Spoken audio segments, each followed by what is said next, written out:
कक्षा 9 विषय संस्कृत पाठ 2 आदि कवि वाल्मीकि।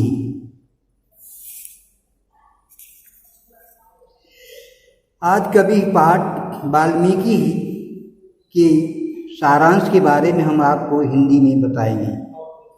संस्कृत साहित्य के आदि कवि वाल्मीकि हैं, यह सभी विद्वान स्वीकार करते हैं। वाल्मीकि ने भगवान राम के आदर्श चरित्र को काव्यबद्ध किया है। स्कंद पुराण और अध्यात्म रामायण के अनुसार यह अग्निशर्मा नाम के ब्राह्मण थे। पूर्व जन्मों के पाप के कारण लूटपाट ही इनकी जीविका का साधन था। मार्ग में पथियों के धन को लूटने में यदि उनके प्राण भी लेने पड़े तो यह हिचकते नहीं थे। एक बार उस मार्ग से एक मुनि जा रहे थे।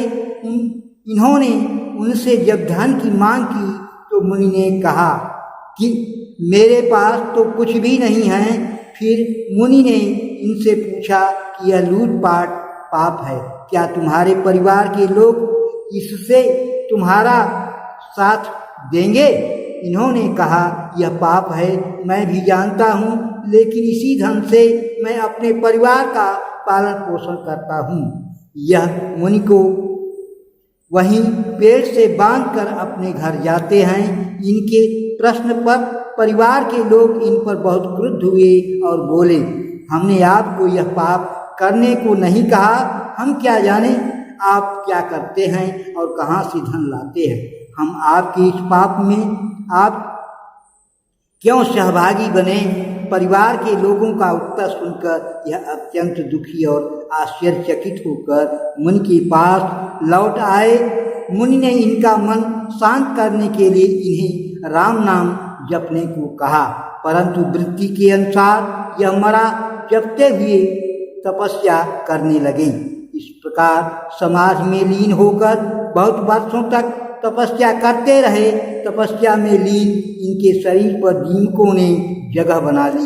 इनका पूरा शरीर मिट्टी से ढक गया। तब वरुण की अनवरत जलधारा से मिट्टी बह गई और इनका शरीर प्रकट हो गया। मुनियों के अनुरोध पर इन्होंने अपनी आंखें खोली।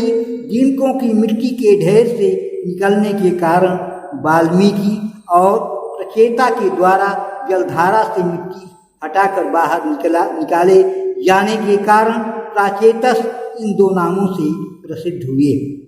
किसी समय वाल्मीकि ने ब्रह्मर्षि नारद से भगवान राम का लोक कल्याणकारी चरित्र सुना और तभी से उसे काव्यबद्ध करने की इच्छा ने इनके हृदय में जन्म लिया। एक बार महर्षि वाल्मीकि तमसा नदी के तट पर भ्रमण कर रहे थे। वहीं पर क्रौंच पक्षी का एक जोड़ा स्वच्छंद विचरण कर रहा था कि एक व्याध ने नर क्रौंच को बाण से घायल कर दिया। रक्त में लिपटे हुए क्रौंच के सामने बैठी क्रौंची का विलाप सुनकर वाल्मीकि का शोक काव्य के रूप में इनके मुख से निकला। इस तरह अपनी पीड़ा के व्यक्त करने पर वाल्मीकि आश्चर्यचकित हो गए। उसी समय ब्रह्मा ने आकर कहा कि अब आप विचार न करें, सरस्वती माँ का आपकी वाणी में निवास है। आपने नारद मुनि से जो राम कथा सुनी है उसे काव्य रूप में वर्णित करें। मेरी कृपा से आप संपूर्ण रामचरित्र से अवगत हो जाएंगे। जब तक पृथ्वी पर पर्वत एवं समुद्र स्थित रहेंगे तब तक यह राम कथा प्रचलित रहेगी। तब योग शक्ति के द्वारा संपूर्ण रामचरित्र को जानकर वाल्मीकि ने गंगा व तमसा के मध्य तट पर बैठकर 7 कांड वाली रामायण महाकाव्य की रचना की। इस प्रकार महामुनि ब्रह्मर्षि वाल्मीकि आदि कवि के नाम से संसार में विख्यात हुए। अब हम आपको पैराग्राफ में हिंदी में संस्कृत वाङ्मयस्यादि कवि महामुनि वाल्मीकि इति सर्वैः विद्वद्भिः स्वीक्रियते। संस्कृत वाङ्मय संस्कृत साहित्य के आदि कवि महामुनि वाल्मीकि को सभी विद्वान स्वीकार करते हैं। महामुनिना रम्या रामायणी कथा स्वरचिते काव्य ग्रंथे निबद्धा। महामुनि वाल्मीकि ने भगवान राम की कथा अपने रचित काव्य ग्रंथ में निबद्ध किया है। भगवतो रामस्य चरित अस्माकं देशस्य संस्कृतेस्य प्राणभूतम तिष्ठत्। भगवान राम का चरित्र हमारे देश की और संस्कृति का प्राण है।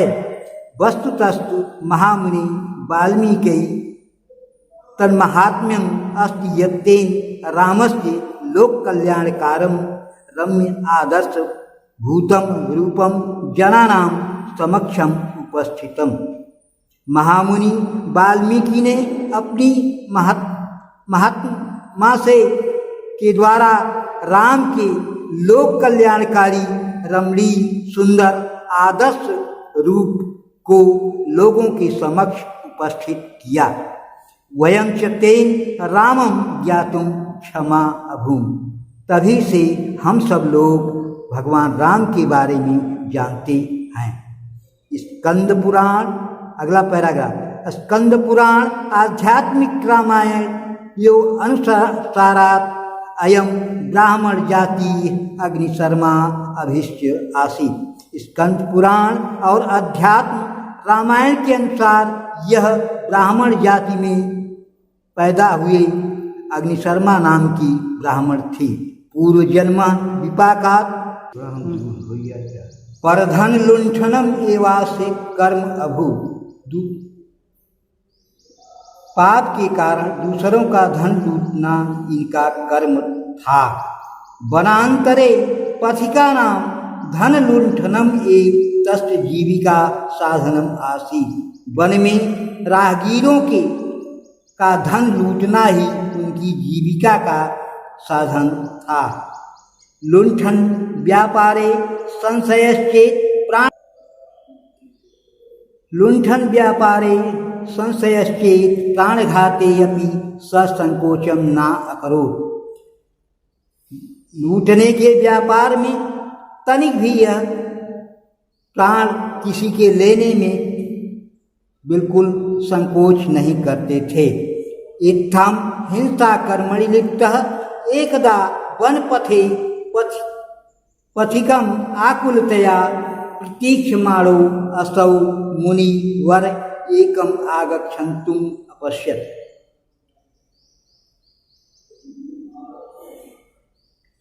इस प्रकार हिंसा के कर्म में लगे हुए एक बार वन के रास्ते में पथिकों राहगीरों के लिए व्याकुल प्रतीक्षा करते हुए इन्होंने एक मुनि को आते हुए देखा।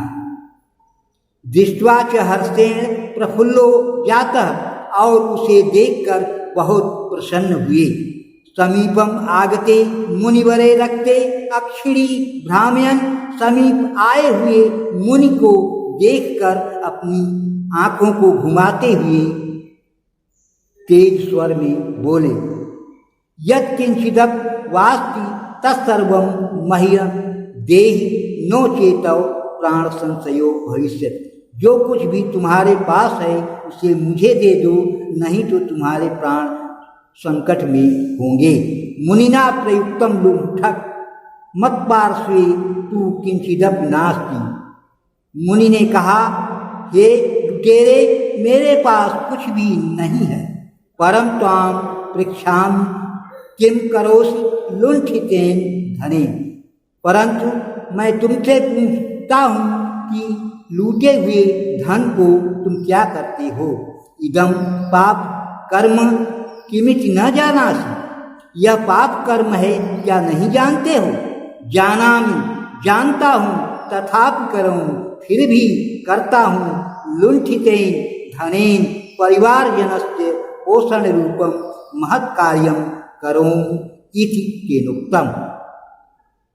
लूटे गए धन से परिवार के लोगों का पालन पोषण जैसा महत्वपूर्ण कार्य करता हूँ, ऐसा उन्होंने कहा।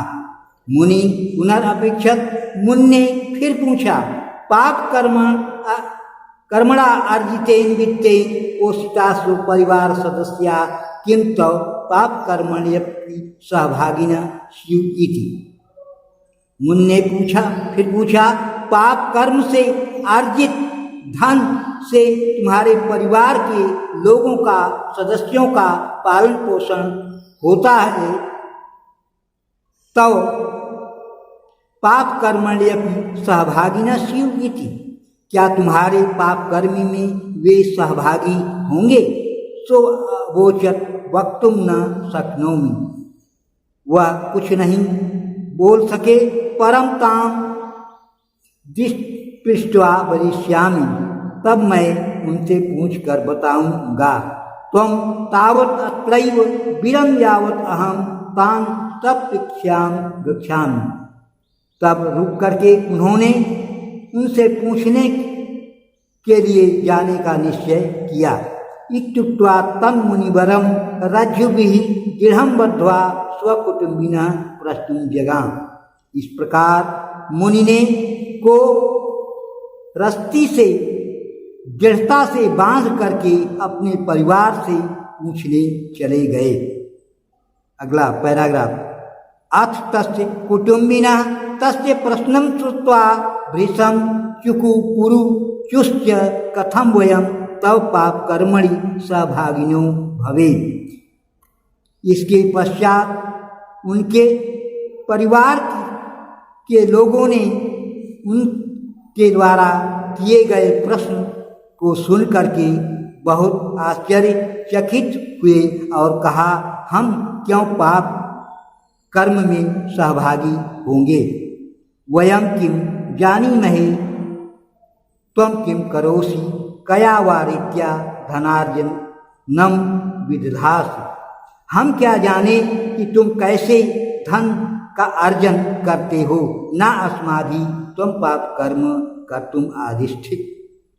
हम सब ने तुम्हें पाप कर्म करने का आदेश नहीं दिया है। अगला पैराग्राफ हम आपको कल बताएंगे।